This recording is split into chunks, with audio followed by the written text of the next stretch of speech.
It actually pretty bad to say. Hello guys, I am Val and these are my pimples that you now see in 4K definition, which nobody needs except me. And today I'm talking about the disappointments of 2022. That was a year of discoveries, and if you're interested what I neglected and not gonna buy anymore, please keep on watching.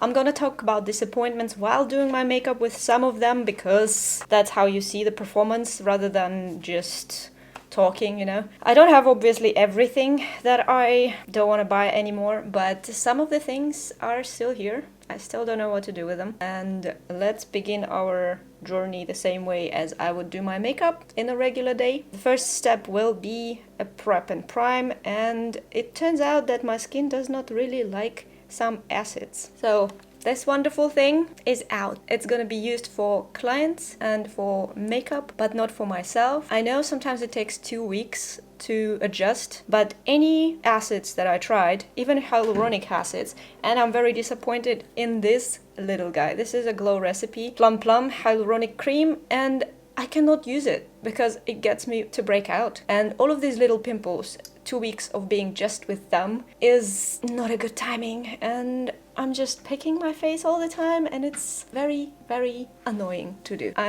Maybe I'm just nervous for that. Maybe this is not how things are supposed to work. But yeah, I think I'm gonna neglect everything that is related because it's easier to just keep the skin clean as much as I can and not use the acids, unfortunately. That excludes niacinamide with zinc and lactic acid. Those are only 2 things that are good match for my dry skin. If you have also problems with some of the acids and being a dry skin girl, let me know in the comments because this is important to know if you're not alone, just to confirm the things. So, primer is out. I have my own primer and concealer already because there is no concealer that got me disappointed this year. Now going on further.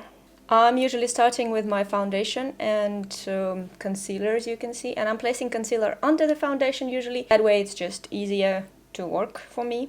Now, this guy. It's fun, but not so much of a use. This is like adding a bit of a glow to your face, but not doing anything else really. And I was expecting it to be more like a foundation, but it's not. Maybe I'm applying it wrong, maybe I'm doing something wrong with it, so I have no idea because, well, these things are not easily explained. Anyway, here I'm applying it. It adds some glow, but I guess that's it. And the foundation in this round is not gonna happen because I'm okay with concealer. I'm not usually wearing the foundation on the everyday basis. It's kind of unnecessary and then not for everyone and all the other things like that. The other 2 foundations that I tried this year got me disappointed in luxury are NARS Matte. They're not released this year, like 2022, but they are things that I tried because I got access to some luxury makeup and I needed to try things. The first one, as I said, NARS Matte. It's not a fit for dry skin, so I would not recommend it. And second was a Charlotte Tilbury Flawless something, not the Flawless filter, but the other one. And it also not made for the dry skin, and unfortunately I found it out too late, so here we are, not using a foundation. Gladly, I have a friend, Dana, who's the same color scheme as me, but she has oily skin, so that was a better foundation. Good present, I think. The other things that I did not actually buy, but I swatched it in the store, is Chanel Le Beiges, whatever it's really called. They don't have my shade. I'm in between the lightest and the second one, and I need 2 in order to create my shade. I don't want to buy 2 foundations. And the same goes for the Dior concealer, because unfortunately I'm also in between the shades. I swatched them in the store. I think it was some of the Sephora's, not sure which one right now, but I just don't find exactly my shade, and buying 2 products instead of 1 is already the thing that I did with NARS Light Reflection. This is a bit unfortunate. And I have pale skin with pink undertones, so I need something that's going to happen, it's going to match, and yeah, I'm not finding it that easily. Even though inclusivity of shades in light is amazing, but it seems like most of them are actually made for the light medium tones rather than extremes. Maybe that's the right saying. Now we are going for other stuff. Let me just do my contour and things and I will be back.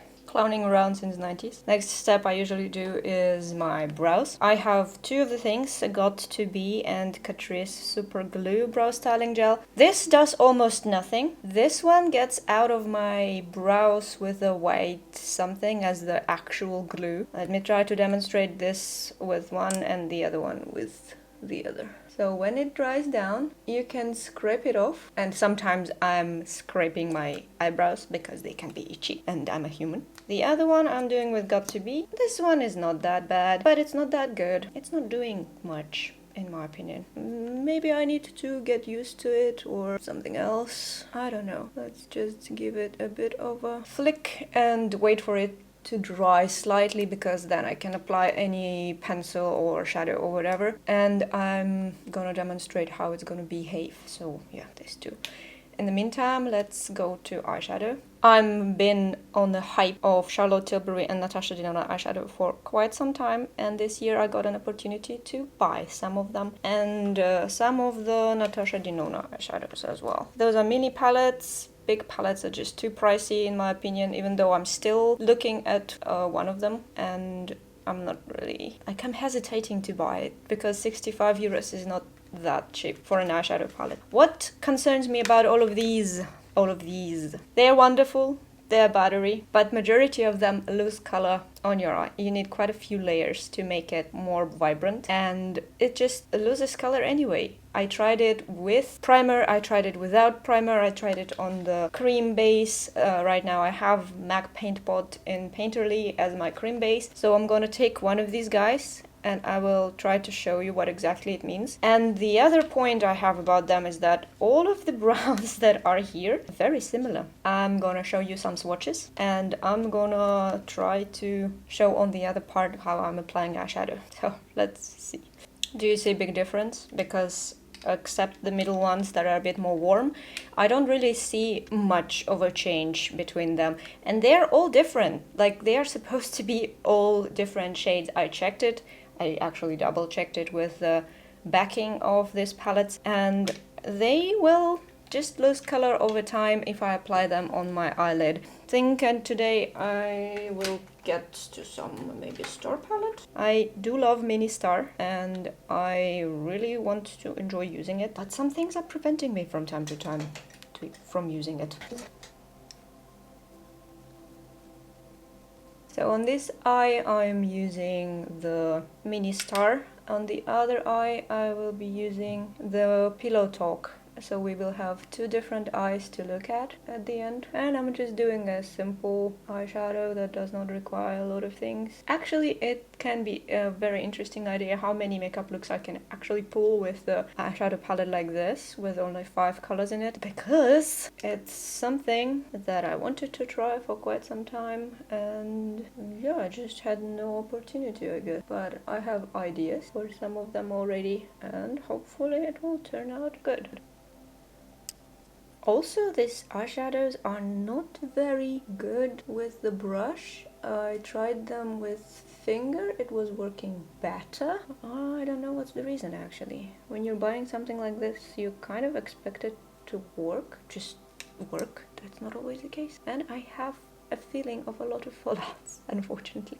That's one eye. Let's now get to the Pillow Talk. Does this pull orange on me? Yes, it does. At least from what I see. So, one eye is darker, one eye is lighter. Both beautiful. Let's see how they're gonna wear, because I feel like this already loses color a bit. And this is not good. I'm gonna do my eyeliner and get back to whatever's left. Now something approximately like that. One eye is just more elongated and one is a bit more open. The other eyeshadow that I liked but got disappointed in is Huda Nude Light.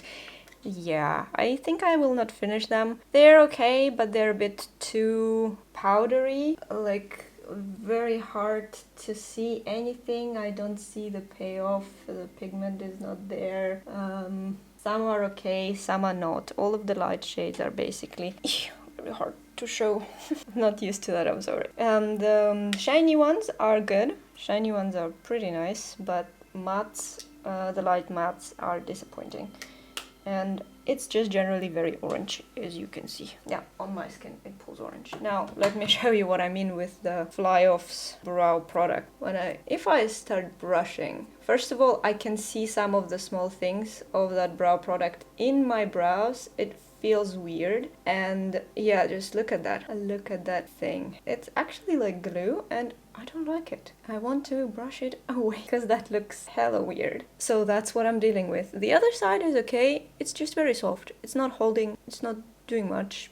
Just a bit of setting. Not too many things. Yeah, so that's so far it. Now let's move on to other stuff, which also includes some lipstick. From lipsticks and lip products in general, first things that I wanted to discuss is this tint. I was having high hopes for it and I got so disappointed. I don't know what it is, but it's horrible. And if somebody also has this problem, the issue of it not actually staying on my face and tasting like soap, please let me know. As cheek product, yeah, you can do that. You can use it as cheeks product, but for lips, this is a no-go for me. Absolutely not. And the last but not least, as a body painter, and generally because I do have aqua liners and stuff, but mostly as a body painter, I wanted to discuss these guys. They are not previous year products as far as I know, but I bought them in 2022, and they are like a chalk. Is it only my problem or is it a general problem? Because yeah, you use it with water and then it dries and it's a chalk. I'm gonna show you the footage of that, of drying out, but this is